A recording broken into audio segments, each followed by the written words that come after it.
জুমা শব্দের অর্থ হল একত্রিত হওয়া। যুগে যুগে যখন যে নবী আসছিলেন, নবী রাসূলগণ তাদের অনুসারীদের কাছে এক এক দিন নসিহত প্রদান করতেন। ফলে অনুসারীদের জন্য ওই দিনটা ছিল সপ্তাহের পবিত্র দিন। দাউদ আলাইহিস সালামের জমানায় ছিল শনিবার দিন, মুসা আলাইহিস সালামের জমানায় শনিবার দিন ছিল, হযরত ঈসা আলাইহিস সালামের জমানায় ছিল রবিবার দিন।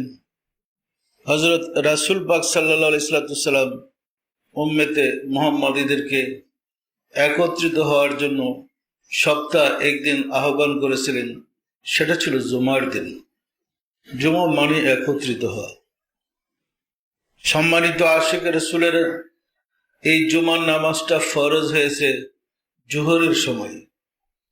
জোহরের নামাজ 4 রাকাত ফরজ, কিন্তু জুমার নামাজ 2 রাকাত ফরজ। বাকি 2 রাকাত গেল কোথায়? বাকি 2 রাকাত গিয়েছে খুতবার মধ্যে। খুতবা শব্দের অর্থ বক্তৃতা বা ওয়াজ। তো খুতবাটা এমন হওয়া চাই যে খুতবা প্রতিপালনে মানুষ নির্ভুল সমাধান পাবে এবং চলার গতি সঠিক করতে পারবে এবং রাব্বুল আলামিনের সাথে যোগাযোগ করতে পারবে। এই লক্ষ্যে হুজুর সাল্লাল্লাহু আলাইহি সাল্লাম অনুসারীদেরকে, উম্মতে মুহাম্মাদীদেরকে জুমার দিন একত্রিত হওয়ার জন্য আহ্বান করেছেন। উম্মতে মুহাম্মাদীরা বিভিন্ন কাজে ব্যতিব্যস্ত থাকতেন, কিন্তু শুক্রবারে সবাই একত্রিত হতেন। হুজুর সাল্লাল্লাহু আলাইহি সাল্লাম নসিহত প্রদান করতেন, আর সেই নসিহত মোতাবেক সাহাবায়ে কেরামগণ নিজের জীবনকে অতিবাহিত করতেন। সম্মানিত আশিকে রাসূলের, আপনারা জানেন আমাদের দেশে ইতিপূর্বে জুমার খুতবা আরবি দিয়েই প্রদান করা হতো। সত্য না মিথ্যা বলেন?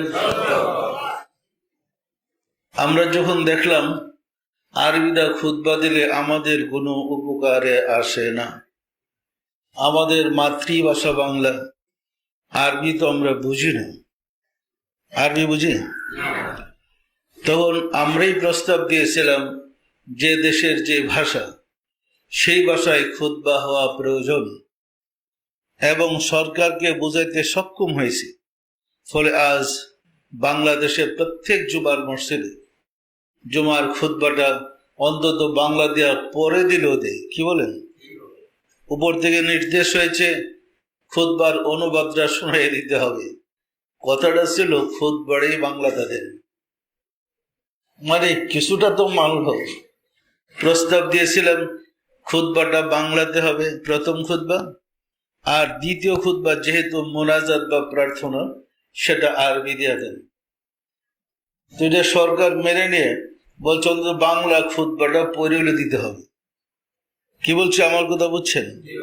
আমরা চেয়েছিলাম যে দেশের যে ভাষা সেই ভাষাই খুতবা হওয়া উচিত, কারণ খুতবায় যিনি খতিব তিনি কি বলছেন আমি যদি না বুঝি, আমি পিছনে বসে তো ঘুমাইতে থাকবো। আর আওয়ামুন নাসের জন্য, অর্থাৎ সর্বসাধারণের জন্য এটা একটা মাদ্রাসা। জুমার দিনটা এটা একটা ক্লাস।